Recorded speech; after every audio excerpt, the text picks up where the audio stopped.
Welcome back to Midnight Chronicles. Tonight we drift into one of history's quietest horrors. Not a battle, not a plague itself, but the waiting rooms built around it. The quarantine houses, the pest houses, the lazarettos, where the sick, the exposed, and the merely unlucky were sent to sit in silence and see if they would live. Picture the island of Lazzaretto Vecchio, just off Venice in the 15th century, when the Republic, desperate to keep the Black Death from creeping back through its harbor, built the world's first permanent quarantine station, a walled compound of stone dormitories, courtyards, and a small chapel, ringed by water on every side, so that illness, if it came, would have nowhere to go but into the sea breeze and away.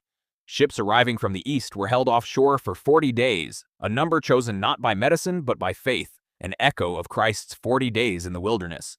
And from that number we still carry the word we use today, quarantine, from the Italian quaranta giorni, 40 days. Inside the walls, life slowed to something almost unbearably still.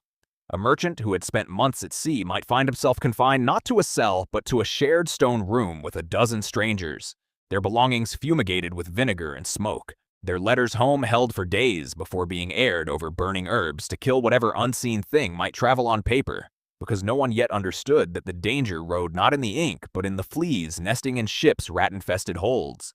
The days were long and formless. There was little to do but wait, and waiting, it turns out, is its own kind of labor. Some quarantine houses allowed the healthy but exposed to walk the courtyards at fixed hours, spaced apart, watched by guards who were themselves trapped inside the system they enforced, paid a little more than most for a job nobody envied. Meals came through hatches or were left at doorways, never handed directly from one set of fingers to another, and the clatter of a wooden bowl against stone became, for many, the only sound marking the passage of a day. Physicians who visited the sick wards wore the now famous plague doctor costume, the long waxed robe, the wide-brimmed hat, the beaked mask stuffed with dried flowers, myrrh, and cloves, worn not out of superstition alone, but because of a real, if mistaken, medical theory of the age. That disease traveled through miasma, through bad air itself, and that sweet-smelling herbs packed into the beak might filter out whatever poison hung in the atmosphere of a sick room. We know now they were wrong about the air and right, by accident, about something else. The beak's design kept the doctor's face at a slight distance from the patient's, and that small barrier of space may have done more good than the flowers ever could. For those who fell truly ill inside the compound, the buildings themselves tell a quiet story of order under crisis. Mass graves on Lazzaretto Vecchio, uncovered by archaeologists centuries later, hold the bones of over 1,500 people, laid not in chaos but in careful rows, generation after generation of Venetian officials trying, methodically, humanely even, to hold back something they could not see and barely understood. And yet the quarantine houses were not only places of death. Many who entered those walls walked back out again, weeks later, thinner, paler, changed by boredom and fear more than by illness, but alive, and it was precisely because of places like this. Imperfect, frightening, but built on the simple insight that separation in time and space could slow a disease that no medicine of the era could touch. That trade cities like Venice survived outbreaks that devastated others. The idea spread. Ragusa, on the Dalmatian coast, enacted its own 30-day isolation law even before Venice, and other Mediterranean ports followed, each building their own version of the same quiet institution. A wall, a courtyard, a chapel, a slow 40 days.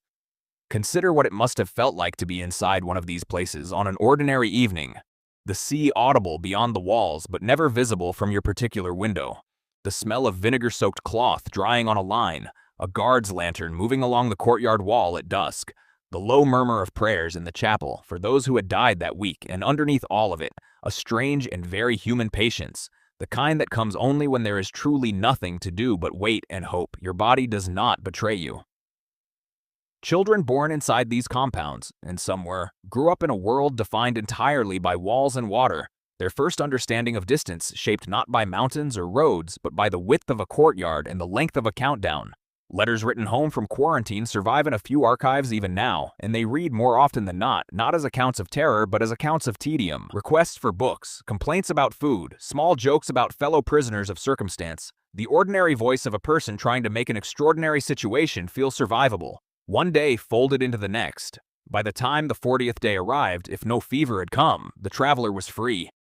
Their goods released, their name struck from the ledger of the watched, and they walked back onto a ship or into a city that had, in their absence, gone on entirely without them. The world unchanged while their small private world had shrunk down to the size of a room and a wall and the sound of water on stone.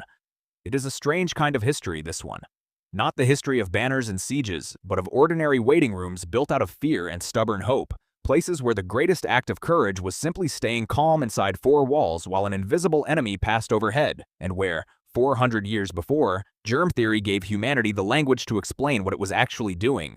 People had already discovered, through nothing but patient trial and communal will, one of the only tools that has ever truly worked against a plague: distance and time and the quiet discipline of simply waiting it out. Sleep well tonight, knowing that somewhere in the past, in a small stone room by the sea, someone else was waiting too, watching the same kind of darkness settle over the water, hoping, as you do now, for morning.